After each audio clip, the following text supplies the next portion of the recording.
Think about the last time someone convinced you to change your mind. Maybe it was a coworker, a friend, someone you trusted.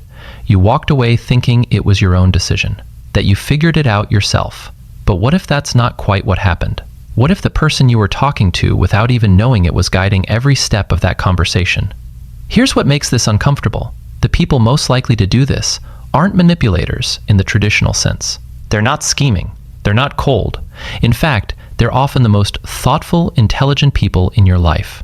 Psychology researchers have spent decades studying how highly intelligent people communicate, and they've found something that most of us overlook completely. Smart people don't just think differently, they talk differently, they frame things differently. And because of how their minds work, they naturally almost automatically use conversational patterns that influence the people around them. None of this is malicious. Most of them have no idea they're doing it. But once you see these patterns, you can't unsee them. Today, we're breaking down 9 of these tactics, what they look like, why intelligent people default to them, and what the neuroscience actually says about why they work so well. Tactic 1. They reframe the question before answering it. When you ask a highly intelligent person a direct question, notice what they do first. They almost never answer it directly. Instead, they slightly reframe it, shift the angle, and then answer that version. It sounds like, asterisk, that's an interesting way to put it. I think the real question is, asterisk psychologists call this frame control. Research from the University of Michigan found that the person who sets the frame of a conversation has disproportionate influence over its outcome, regardless of the actual content of what's said. Intelligent people do this intuitively. Their brain resists accepting someone else's framing, and in changing the frame, they subtly take control of where the conversation goes, often without either person noticing. Tactic 2. They use strategic silence. Most people are deeply uncomfortable with silence, so they fill it, they over-explain. They give away more than they intended. Highly intelligent people know this, and they use silence deliberately. After making a point, they stop, they wait. And the other person, feeling the pressure of that pause, rushes to fill the gap, often talking themselves into agreement. A 2018 study published in the Journal of Applied Psychology found that negotiators who used deliberate pauses were significantly more likely to get favorable outcomes. Not because of what they said, but because of what they didn't say. Sound familiar? Think about the most composed person you know. Chances are, they're rarely the first one to speak. 3. They anchor with the first number or idea. Here's a tactic that shows up in negotiations, salary discussions, and everyday decisions all the time. Intelligent people understand anchoring a cognitive bias where the first piece of information someone hears shapes every judgment that follows. If they want you to agree to something big, they often introduce a slightly larger idea first. By the time they land on the actual ask, it feels reasonable, even generous by comparison. Researchers at Harvard Business School have repeatedly shown that the person who sets the anchor in a negotiation has a measurable advantage, even when both parties know anchoring exists. Knowing about the bias doesn't fully protect you from it. Tactic 4. They ask questions instead of making arguments.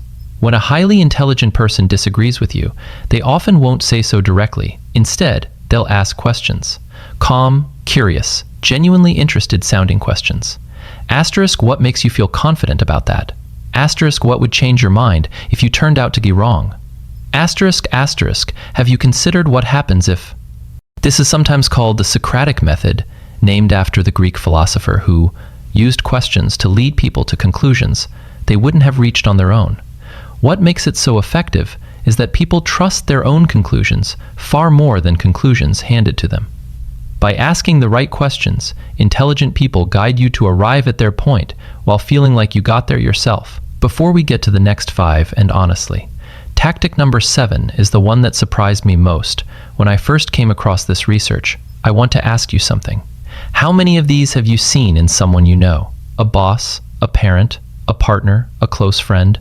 Drop a number in the comments how many tactics so far felt familiar. I read every single one. All right, let's keep going. Tactic 5. They validate before they redirect.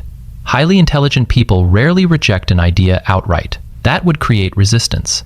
Instead, they validate it first genuinely, not sarcastically, and then gently redirect. Asterisk, you're right, that approach has worked before. What I've been wondering though is, asterisk, this disarms defensiveness before it can form. Neuroscientists at UCLA have found that feeling understood activates the brain's reward system in a way that makes people significantly more open to new information immediately after. By making you feel heard first, intelligent people lower your psychological guard and then introduce the idea they actually wanted you to consider. 6. They control the pace of a conversation. Pay attention to how fast someone is speaking next time you're in a tense discussion. Highly intelligent people tend to slow down deliberately when they want to make a point land, and they speed up when they want to move past something without drawing attention to it. This isn't accidental. Research in communication psychology shows that speaking pace directly affects how credible and authoritative a person appears. Slower speech in key moments signals confidence. Faster speech signals excitement or certainty. Most people never notice this happening, but their brain does, and it responds accordingly. Tactic 7. They make you feel like the exception. This is the one that flies completely under the radar. Intelligent people are often naturally generous with specific, genuine-sounding recognition, not generic flattery-specific observation. Asterisk, I don't say this to many people, but the way you approached that problem was genuinely unusual. Asterisk, even when this is completely sincere, it functions as a powerful social lever. Studies in behavioral psychology show that people who feel uniquely recognized are more cooperative, more trusting, and more likely to align with the person who recognized them. The uncomfortable truth is that sincerity doesn't reduce the effect. If anything, it amplifies it. Tactic 8. They use we instead of you. Watch for pronoun shifts. When an intelligent person wants to bring you to their side on something, they often shift from you should to what if we or I think we both want. This is a linguistic technique called identity bridging. By using collective pronouns, they're subtly placing both of you on the same team, which makes disagreement feel less like debate and more like disloyalty to a shared goal. Research from Stanford's Communication Lab found that pronoun choice in conversation has a measurable impact on cooperation outcomes, with we language producing significantly more agreement than you or I language in high-stakes discussions. Tactic 9. They end conversations at the moment of peak agreement. Most people, when a conversation is going well, keep going. They push further.